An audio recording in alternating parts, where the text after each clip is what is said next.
Yes, BYU lost to Texas Tech. Yes, it was frustrating. BYU's out of the Big 12 tournament. I actually think that's a good thing. Allow me to explain. You are Locked On Cougars, your daily podcast on the BYU Cougars, part of the Locked On Podcast Network. Your team every day.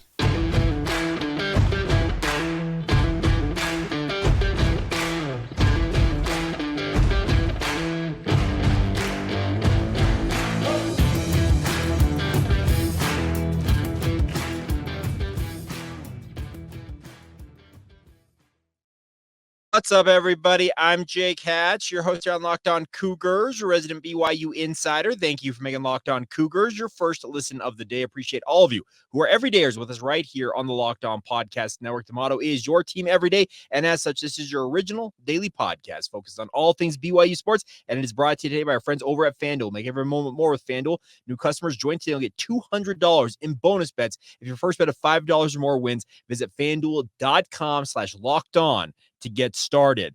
All right, the BYU men's basketball program falls in the quarterfinals of the Big 12 men's basketball tournament.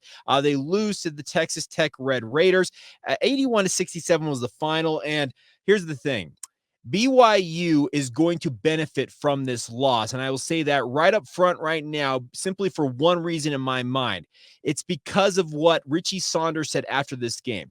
It was a tough loss for BYU. Obviously, you don't want to lose basketball games. This is a team that has been questioned time and time again. They have one night where they go off. It feels like it. You think about that UCF game where they're shooting it well, and then in games like this against Texas Tech, you don't shoot it all that well. They 37.3% from the field, 20% from 3, 7 of 35, just brutal shooting numbers. And that's a big reason why I think a lot of people are thinking BYU could flame out very early in this NCAA tournament. And this was a tough loss. I will say that right up front again, tough loss to Texas Tech. It was not a fun game to watch by any means, but after the game, Richie Saunders, talking to BYU Sports Nation, said this, quote, "They out-toughed us. They punked us. They hit us harder than we hit them," unquote. He went on to say, this is going to essentially motivate us. That is the mindset I love to hear. Now, Richie obviously brings it every single game. I've got no qualms with expecting that headband Richie Saunders is going to show up in the NCAA tournament. I sincerely hope that he shows that to every one of his teammates and says, that is the mentality we've got to take now as we await our seeding and selection Sunday and NCAA tournament berth later on this weekend. This is a BYU team, I think, that got a little bit ahead of themselves, thinking after that UCF game that they could go and get some payback against Texas Tech. Trevin Nell said, we've had this game circled for a while, and apparently Texas Tech took exception to that. Who was it that said that, made this comment? It was Kerwin Walton, quote, "They said a few things about us before the game, so kind of turned a little bit." And then asked what BYU said, Walton replied, "They said certain things like they were ready for us and were excited to see us. I don't think they realized how ready we were for them," unquote. Okay, Mr. Walton, no offense, but if an innocuous comment like, "We've had this game circled for a while," is going to get you all up in arms, wow, you got another thing coming. But Trevin Nell, I think he said exactly what BYU players, I'm saying BYU fans probably at the same time, but BYU players were thinking. They felt like they let a game get away from them when they faced off against Texas Tech and Lubbock. They had a 17-point lead in the second half, 16-point lead at halftime, and saw it get away from them as they lost that game in the second half. They wanted some payback against Texas Tech, but Texas Tech, as Walton did acknowledge, I don't think they realized how ready we were for them, unquote. Well, Texas Tech took it to BYU, and they deserved that victory. I've got no issue in saying that because they handled their business. They raced out to a 23-point halftime lead, and it looked like it was going to just be a laugher at this point. The one thing I will take heart from for BYU in this game was the 15-0 run they put together. It spanned about 3 minutes. They're like 8 minutes to the 5-minute mark in the second half. BYU carves and whittles that lead down. 15-0 run, gets it down to 7 points. And then for whatever reason, and I understand that he had 4 fouls at the time. You're trying to probably protect him from fouling out of the game because he's been a big part of it. but you lift Jaxson Robinson from the game. You insert Spencer Johnson back in the line. I'm not saying it's that Spencer Johnson is the reason. I'm saying you take a guy who is one of the hot hands, maybe the hottest hand you had in this game, in an otherwise very, very difficult shooting game. Jaxson Robinson led BYU with 18 points off the bench in this game. You lift him from the game. Texas Tech mounts a quick 6-0 run and pushes that lead back to 13 points, and it was all she wrote, folks. It's frustrating to consider that BYU saw Jaxson Robinson in the lineup that was on the court at that time make that run, and then Mark Popes makes the decision to take Jaxson Robinson out of the game. I can understand the thought process from Pope thinking, okay, if I can lift him here, get him a quick breather, get to the media timeout, the under 4 media timeout, get him back in there and see what we can do. You make decisions in the moment, and you have to live with the consequences. The consequence was, once again, that Texas Tech made a 6-0 run, and that game was over at that point. That's all she wrote. And that's a difficult pill to swallow, because BYU had done the work, had found themselves with a fighting chance. 5 minutes to go in that game. 7 points in 5 minutes is not impossible to make up. And it would have been absolutely incredible comeback for BYU to wind their way back from 23 points down at halftime and find a way to win that basketball game. But the bigger thing is, I think BYU, with this loss, is going to be far hungrier, far more motivated. They're going to have a mindset of, okay, we cannot afford to go and expect that anybody is going to roll over for us. I'm not saying that Texas Tech, they expected that, but the way BYU approached this game, it felt like, was a little bit lackadaisical. And that is the thing that BYU has to understand. And it's similar to the football conversation we've had multiple times on this podcast. Remember, I talked about it at kind of my post-mortem on the BYU football season, is the BYU, I think, learned a very good and tough lesson year one in the Big 12 in football, was that you have to show up every single game. You got to bring it every single game. There are no lulls in a Power 5 at that time, now Power 4 football schedule. And BYU paid the price in games like West Virginia, etc. I think BYU basketball is learning that in this circumstance as well. Yes, there's probably tired legs from that game against UCF. That was a very, very physical matchup. And Khalifa, he did roll his ankle in the first half of this game against Texas Tech. And he said it was swollen. Everything hurts. He's fasting because of Ramadan right now. And we'll see what his status is as he gets ready for the NCAA tournament. But the bigger thing is, I felt like BYU approached this game just ever so slightly lackadaisical and paid the price for it. But once again, I believe this will put another chip on the shoulder of BYU basketball. It'll have a hunger in their belly as they head into this NCAA tournament, because it's real right now. You win 2 games in this NCAA tournament, you're going to be considered one of the great teams in BYU basketball history. That's a Sweet 16 berth at this point. You win 2 games, 2 more games, you win 3 games, you match the legend Danny Ainge by going to the Elite 8. You win 1 game, okay, that's a pretty good season. You flame out in the first round, well, you can join a bunch of other teams that were pretty dang good in the regular season, but then when they got to the NCAA tournament, they lost out, and we frankly don't talk about those teams. We talk about teams that make noise in the postseason, and I sincerely hope that this Texas Tech loss for BYU will have the coaching staff, the trainers, the players, anybody associated with BYU basketball in an official capacity ready to go come next Thursday when they tip things in the big dance. That is what I am expecting from this team. That's what I'm hoping for from this team. And I'm looking forward to seeing what BYU can accomplish as they move forward here with the NCAA tournament upcoming. This is a big opportunity. It's been a marvelous season. Let me be very clear about this. I've said this before. It's been an incredible debut season in the Big 12 Conference.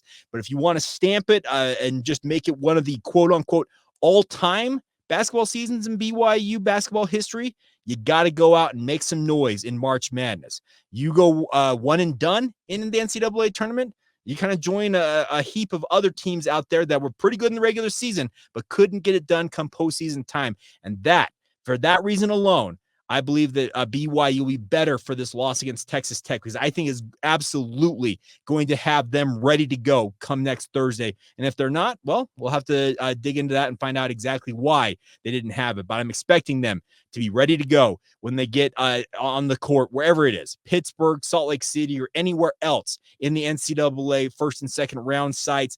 I cannot wait for this. It's a huge opportunity. And I hope that what the message that Richie Saunders delivered to BYU Sports Nation is exactly what he and his teammates are talking about in that locker room. They did get punked. They did get out. Let's see. They out-toughed us. They punked us. They hit us harder than we hit them, unquote. That's got to motivate you. And now you got to kind of take it all in. You got to absorb that, and then you got to use that as motivation, that internal fuel and that fire to drive forward here. We'll see. I'm interested to see how BYU responds, but I do think this loss against Texas Tech, if it's used the right way, can be the perfect motivator as they get ready for the big dance. Coming up next, we talk about Selection Sunday. Where do I think BYU ultimately lands? It's a little bit of a moving target. Obviously, it's a bracketology. The NCAA Tournament Selection Committee ultimately has the final say. But what am I expecting for BYU come Selection Sunday? We'll dig into that next, right here on Locked On Cougars.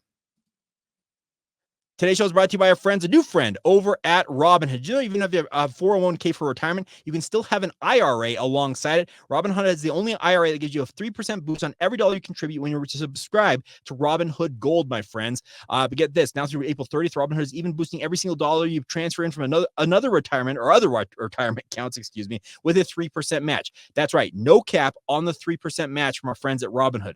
It gets you the most for your retirement thanks to their IRA with a 3% match. This offer is only good through April 30th. So get on it today, my friends. Get started at robinhood.com/boost. Subscription fees apply. And now for some legalese I've got to get through real quick. Claim as a Q1 2024 validated by Radius Global Market Research. Investing involves risk, obviously, including loss. Limitations apply to IRAs and 401ks. 3% match requires Robinhood Gold for 1 year from the date of the first 3% match. Must keep Robinhood IRA for 5 years. The 3% match on transfers is subject to specific terms and conditions. Robinhood IRA available to U.S. customers in good standing. Robinhood Financial LLC, member SIPC, a registered broker-dealer. But once again, check them out today at robinhood.com/boost. Today's show is also brought to you by our friends over at Amazon Fire TV, my friends. Fire TV is your destination, for sports, from live games to highlights to in-depth analysis. Fire TV offers amazing viewing experiences with the smart TVs that already have it built in, as well as the Amazon Fire TV stick that you can plug into your existing TV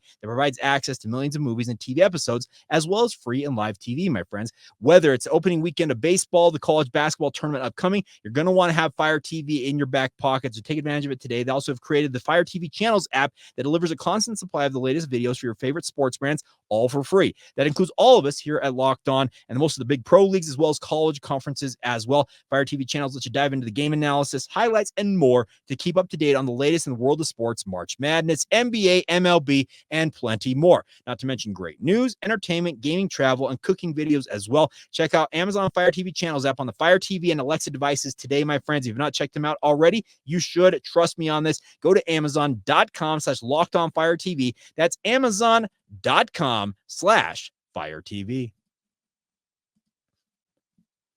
Thank you once again for making Locked On Cougars your first listen of the day. As you get ready for your brackets, if you were filling them out, mark your calendar for the Locked On College Basketball Bracket Breakdown Show Monday morning. 7 a.m. Eastern Time is when it drops. It's 5 o'clock Mountain Time.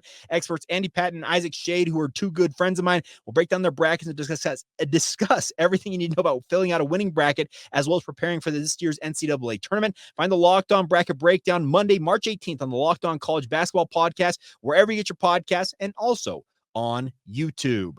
All right, so Selection Sunday, I just talked about it. A big day for BYU as they know that they're going to the postseason. That's one of the things as well, I guess, a positive coming out of this Texas Tech game. It's not like it was in the West Coast Conference when you're like, oh, crap, now we got to see if BYU makes it into the tournament. No, they are firmly in the field. The biggest question for BYU right now is they stay on that 5 seed line. And I threw it out on our Locked On Cougars Insider group, and Donovan asked this question. It's a very good question because it's a valid question as well. Do you think BYU will be a 5 seed still or drop to a 6 seed? If they had won, I was told they have a chance to move up to a 4 seed. What do you think? Well, I do think if BYU had beaten Texas Tech, there's a chance they may have moved up to the 4 seed because they were the top rated 5 seed, according to Joe Lunardi. And there's a million other bracketologists out there. I guess I'm just a little bit of a sycophant when it comes to Lunardi, and he kind of invented the term bracketology. But nonetheless, I think BYU is firmly going to stay on that 5 seed line. I'd be surprised if they sink to a 6 seed, because when you're the number one of the 5 seeds, losing to Texas Tech, it's a quad 1 game. That's not going to drop you 3 spots in the seeding order. It just doesn't make sense in my mind looking at everything. So I expect BYU firmly to stay in that 5 seed line. The question that remains now, though, is does the NCAA Tournament Committee, as a 5 seed for BYU, send them to Pittsburgh? And that is the concern I've gotten. I'm trying to engineer this reverse jinx. You guys know that I have been crowing and pleading and praying and trying to manifest any which way I can for BYU to play the first 2 rounds of the NCAA tournament here in Salt Lake City. It would just be a bonanza. It'd be awesome. It's good for business. I got no problem saying that. I am a homer in that respect. But sitting on this 5 seed line and dropping down a little bit on that 5 seed line, that's where I've got the concern BYU may be opening up play in Pittsburgh. Clear across the country, obviously, and there's a number of you on the East Coast. Trust me, we got a very, very strong presence in terms of our listenership on the East Coast, and I appreciate each and every one of you because y'all are the most hardy of the hardy fans out there, especially when it just comes to sports overall, because on the East Coast, you're watching games that tip off at 10:30, and it's brutal. But nonetheless, even if they play at Pittsburgh, which I am currently thinking that's going to be, and I'm trying to reverse jinx things where it's all of a sudden BYU headed to Salt Lake City playing, I don't know, whoever. I think Selection Sunday is going to have BYU as a 5 seed. And obviously a 12-5 matchup is the most traditional upset matchup. And there's a lot of people out there that are probably looking at BYU and parsing the shooting numbers and all right, well, BYU shot it well against UCF, but then shot like crap against Texas Tech. They're an easy one to pick as your 12-5 upset in the NCAA tournament bracket. I get all that. And I actually would encourage fans, if there's one 12-5 maybe to pick, you maybe look at BYU, and that's the one, because if they don't shoot it well, they can be susceptible to an upset loss. But I'll go back to what I said earlier today.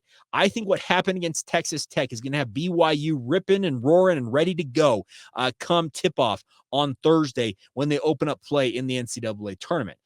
Could I be wrong about that? Absolutely. I could be 110% wrong about that. And I've been wrong plenty. So trust me, I said yesterday on the podcast that I believe that BYU had a better chance against Texas Tech than I felt going into UCF.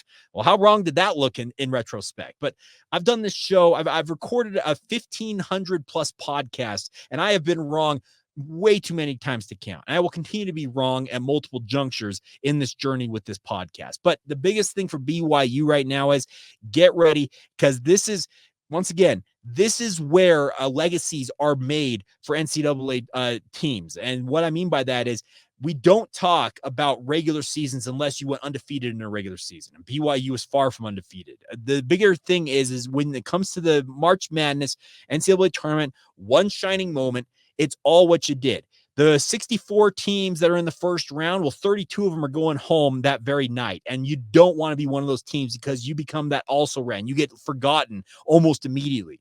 Make it to the round of 32. Okay, you start to make a little bit of noise. Make it to the Sweet 16. Okay, then it gets real. Then you make it to the Elite 8, which is the furthest BYU's ever made it. Remember, the dash to glory for Danny Ainge is the furthest BYU's ever been in the NCAA tournament. That incredible coast-to-coast run for him to lay it in against Notre Dame.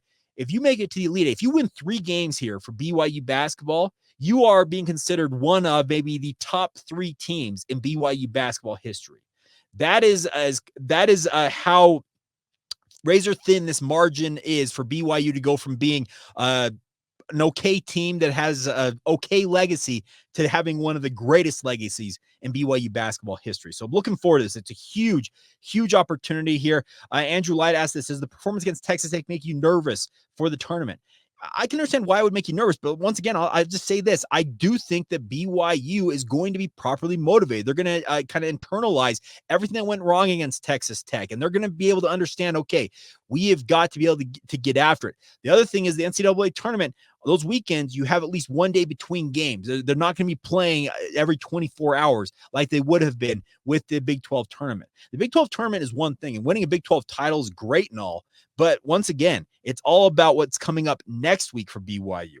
Jake, by the way, where do you think they'll be seeded in the tournament? I'm just answering these questions as I'm seeing them roll in. They're going to be a 5 seed. I'm putting my money on. I'm putting the BYU as a 5 seed. And once again, I'm saying they're playing in Pittsburgh, but you know what I'm trying to do? I'm trying to essentially get a reverse jinx where they end up in Salt Lake City opening up with their first round matchup in front of thousands of BYU fans who make a very easy trip down the street, quite literally, it feels like, to the Delta Center. But we'll see what happens there. Byron Mills asked this: any word on Khalifa's ankle? Will he be good to go for the tournament next week? Let's just put it this way. I know Ali Khalifa is the consummate competitor. He said that his ankle, it hurts and he was swelling, and he talked with the trainers. He said, I didn't want to hurt my team, so I didn't go back out there. I think it was actually an okay decision. I know you like to see guys who are going to fight through stuff and get back out there to help their team, but I do think that it was a prudent decision in that circumstance because BYU was getting absolutely crushed at that point in the game. He had no way of knowing that BYU was going to mount that 15-0 run, and he just decided, you know what, I'm going to be the good teammate. I'm going to sit on the bench here and start to get the treatment on it. Ankle rolls, sprained ankles, they typically take 2 to 3 weeks to heal. So Ali, who is already dealing with a bulky right knee, he said that breaks on it all season long. He's probably not going to be 100%. I'll be very clear about that.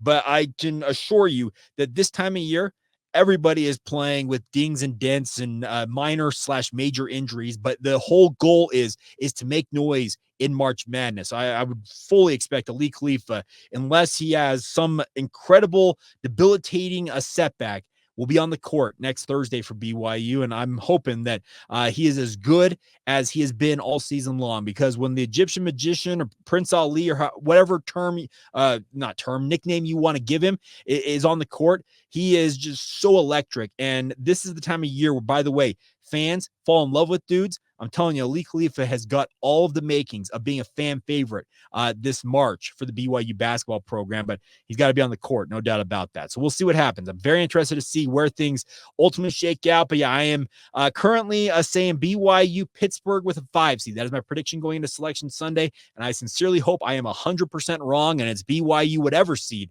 playing in Salt Lake City against whoever. I don't care who it is, honestly. I just want BYU playing in Salt Lake City. And once again, I'm a homer for that. I just think it would be a ratings bonanza, and obviously would be very beneficial to you as Cougar fans. All right, we'll finish up today's edition of the podcast with some other listener questions, more football related. I'll roll on with those coming up next right here on Locked On Cougars.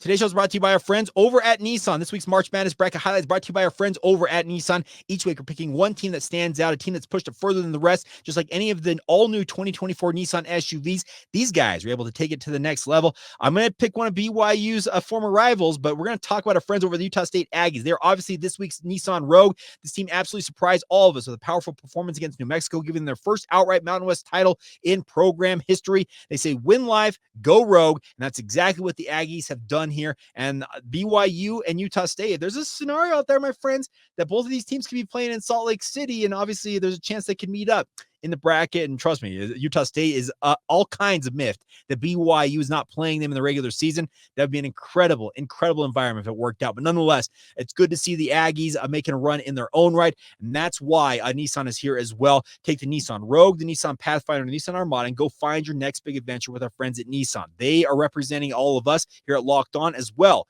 as a number of other dreams out there when it comes to March Madness. So get on it today and go visit them. Go to NissanUSA.com. Once again, that's shop NissanUSA.com. Today's show is also brought to you by our friends over at Utah Community Credit Union. Utah Community Credit Union has elevated their checking accounts by enhancing them with more benefits, more savings, and more online protections than ever before. A lot more. Paired with the most advanced and comprehensive mobile banking tools, Elevated Checking is a must-have financial product packed with lifestyle security and financial benefits, including free ATMs nationwide, an exclusive discount on any UCCU auto, recreational vehicle, or personal loan, and an extra 10% cash back on every purchase made with your UCCU Visa Cashback credit card. Best part is they also have UCCU's Credit Score Toolbox, a state-of-the-art set of tools designed to help you improve your credit score and enhance your financial well-being as well. Elevated Checking is free when you do any one of the following: use your credit or debit card 15 times or more a month, make a monthly direct deposit of $500 or more, or maintain an average daily balance of $1,500 in the account. Otherwise, their Elevated Checking is just $6 a month to take advantage of all of those features and a whole lot more. Visit UCCU.com to open an Elevated Checking account online, or stop by any branch to do it in person today, my friends. It's all courtesy of your friends at UCCU. Love where you bank. Thank you once again for making Locked On Cougars your first listen of the day. You might be wondering to yourself, how are people asking Jake these questions? Where's he getting them from? Well, I'm getting them from the Locked On Cougars Insider Group. It's a great way to interact with the show, giving you sending you updates via text message that comes directly to your phone. You can respond in kind. I see them immediately on my phone. It's a really, really fun way to interact with the show. It's a 14-day free trial, just $5 a month after that to support the show financially and obviously have that insider access with us over here at Locked On Cougars. Would encourage you guys to sign up today and join us. You can find it in the show notes, whether you're watching this on YouTube or wherever you get your podcasts. Appreciate any and all support you guys offer to the show. All right. A few more questions here before we go on today's show. Danny Drew, I want to know about our second string offensive line, talking about the BYU football program. Well, Danny, frankly, and I've said this talking about BYU's O-line this spring, is that it's not going to be a perfect group because there's a lot of guys out due to offseason surgeries, injuries, and the like. Now, I have said that BYU second string offensive line has struggled mightily. I actually think the first unit for BYU in spring right now is playing fairly well. But the bigger thing, I wouldn't necessarily stress about BYU's second string offensive line right now for one reason. They are moving so many guys in and out of that lineup constantly that getting any sort of continuity is tough to do. TJ Woods is a new offensive line coach. He's trying to evaluate where guys fit best and who he thinks fits best with who along that offensive line in any one of those combinations, whether it's tackle guard, center guard, or just across the entirety of that 5-man unit. You've got to find the right combination of guys. So understand that spring ball, when I talk about the offensive line, it's not, it's far from set of what you're actually going to see in the fall. Braden Keim is going to start for BYU this fall. I don't know what to tell you. He's out due to injury this spring, but you're seeing guys like Trevin Osler getting a chance at right tackle to fill in for him. And Trevin Osler is benefiting from those reps, but come the season, I'm not expecting Trevin Osler to be a starter for BYU, but it's good to get that experience for him. So understand that the juggling going on with that offensive line, just kind of the jumbled nature of it, it's not a bad thing. I'm going to be very clear about that. Next question. This is a great one from Nick Chadwick. Not a BYU question, but wanting to see it happen because he kicks our rear ends. He uses another term so much, but I have certain people get mad at me when I use profanity on this show. But nonetheless, once Kyle Whittingham returns, do you think Utah will regress at all? I had a conversation that no team has replaced a legendary coach that has really excelled for years until years later. Is a very good point. It's tough to replace the man, the first guy who goes in. So think about Kalen DeBoer, for example, going into Alabama.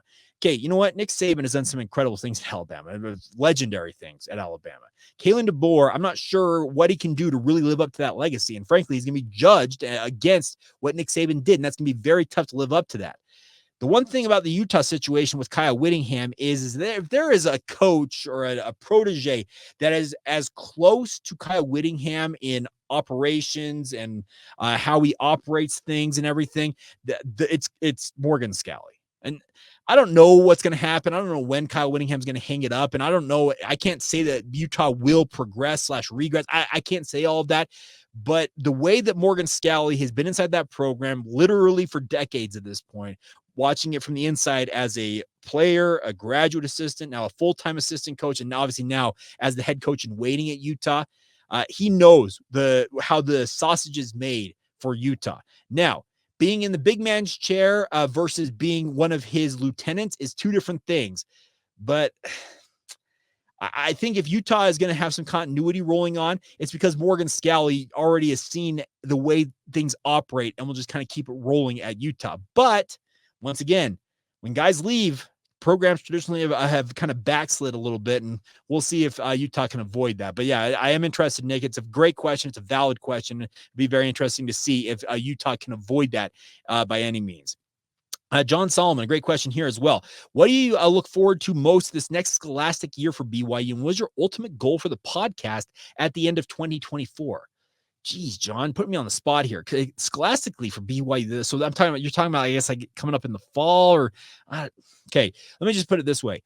I want to see BYU continue to invest in athletics and particularly invest in football mainly. This is a football program that needs as many resources as possible. It's an arms race out there. We are seeing the college football playoff is stacking the deck for the SEC and the Big Ten. Well, if you truly want to compete, even at the diminished level, apparently the financials are going to work out with the Big 12. You've got to put as many resources into your programs, and I mean a program in my mind that lead the way, and that's BYU football. I want to see more investment in football football across the board. And I know that that's very nebulous and it's very pie in the sky-ish of me to say that, but I want to see more investment in BYU athletics. You're making more money now from your TV rights than you ever have before. Speaking of BYU, reinvest that money. You invest the money. The numbers show that if you invest it and you do it the right way, you can reap a lot of benefits from it. I want to see BYU benefit from it. I don't want to see them try and use the whole old adage, we do more with less. That's got to go away. That mentality has to go away with BYU athletics in this day and age of BYU sports. And I'm going to have some people jump in my comments. I guarantee it. I know who y'all are. Who are going to say, BYU does just fine with what they've got, Jake. I get it. I 100% get it. And it's another homerific take for me to say this, but invest in the programs that lead the way for the BYU athletic department. And the number one program that has the most eyeballs on it, literally day in and day out. My podcast numbers can tell you exactly what it is.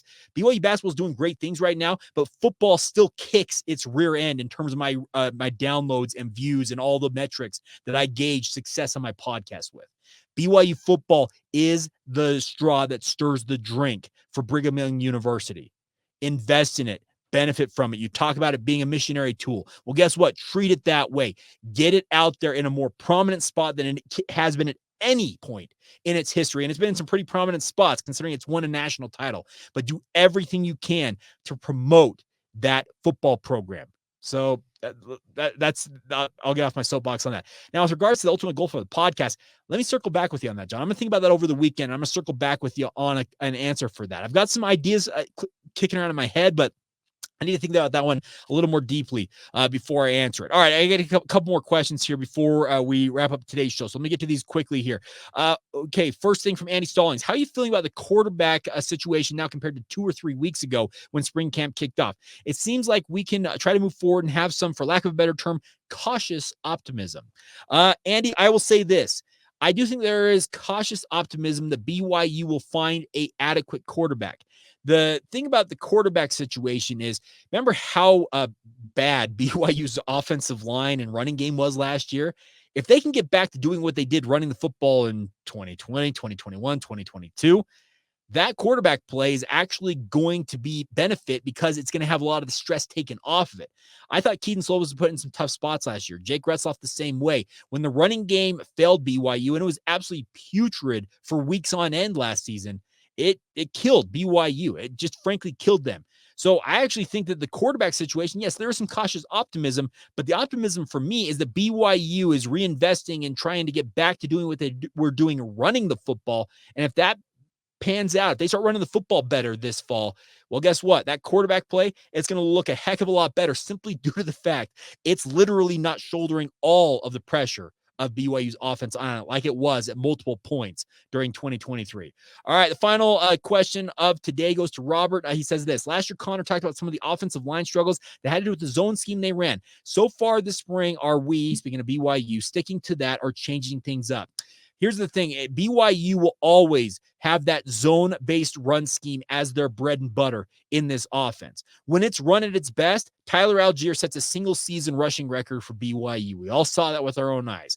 When it's at its worst, well, we saw what we saw last fall. So we've seen the highs and the lows of this. But here's the thing. It is one of the most effective run schemes in all of football in the history of the game. When it's run properly, it is very, very effective because it's so versatile. You can run the same play 3 or 4 times in a row. Literally run the same blocking scheme in that formation, etc. And guess what? You may have 3 or 4 different guys running 3 or 4 different ways. It's so versatile in the way it is designed. It's got to have the right guys, obviously, working in sync along that offensive line. Connor has acknowledged the fact they were not on the same page last year across that offensive line for whatever reason. There are some guys who left the program. I think that BYU is not all that sad to see leave because they caused some of those issues with some of their temperament and some of their personality and their idiosyncrasies. But I do believe BYU, that, like I said, going back to my previous answer, The emphasis this spring is getting back to running that football more effectively, more like what they did when Zach Wilson and Jaron Hall were quarterback for BYU and were just lighting it up. They run, and then just fire a deep pass down the middle of the field that was just a gashing play. And it was an incredible formula for success for BYU. They get back to doing more of that in 2024. It's going to be a lot more of a positive situation for BYU football. Let's just leave it at that. And I think that Connor, he nailed it. He said, we want to get back to that. Well, I can tell you, BYU absolutely wants to get back to that point. So there you go. That's just crazy, crazy times out there in the college football universe, the college basketball universe, but we're looking forward to Selection Sunday. Oh, I just saw this question actually real quick. So let's fit this in real quick. It comes from Byron. I have seen there have been several excuse me. I've seen there have been several basketball coaches fired recently. Coach Pope has got to be on the number of those lists. Any idea if he has been contacted by anyone, or would they wait until after the tournament? Oh, we can keep him. Do you have any concerns that or do you have any concerns, or is he at BYU for good? He's already coaching in the best conference. So I assume if he left, it would be for money. Mark can only answer for what he's looking for as a coach. I can assure you that the Big 12 and being in this conference, it is absolutely a help that BYU's in this conference in terms of keeping him in Provo. But let's be honest, money talks, and there's a certain threshold. And also, just for example, the Washington job where he grew up near Seattle in Bellevue, Washington. It's got to be a little bit attractive in that respect. So we'll see. Louisville's going to open up, and he played at Kentucky, literally just down the road. I know that the Wildcats and the Cardinals, they're rivals, but hey, we saw Mark Madsen, a Stanford legend. He's now coaching at Cal, and he's got a contract through the end of the decade all of a sudden. So I don't know. This podcast is just droning on and on. But nonetheless, thank you for your support. So hope that answers your question, Byron. I do think that there is a lot going for BYU to keep Mark Pope in place, but a lot of jobs opening up, and it's going to be crazy times. And also, to answer your question earlier, I would expect that maybe his agent has filled in some calls at this point, but really doesn't heat up until BYU gets out of their season, whenever that ends. Round of 32, Sweet 16, first round of the NCAA tournament. Whenever that ends, that is when things start to heat up a little bit in terms of Mark Pope. If he's going to talk to people, that's when the talking will begin. All right, there you go. That's what I got for you guys. So big thank you as always for your support of the podcast. A little bit of an extra edition, a longer edition today on the show, but nonetheless, appreciate all of you for being everydayers with us here on the podcast. Of course, like to say it is your team every day, and it's all about BYU here. So thank you for your support. Thank you for making Locked On Cougars your first listen/view of the day. Have a great weekend. We're reconvening on Sunday. I'm going to have a Selection Sunday special reacting to where BYU is seated, their matchup, what I think initially, and we'll break all that down as the week progresses to get you ready for the NCAA tournament. It's a fun time of year. It's March Madness, folks. Let's do this thing right here on Locked On Cougars.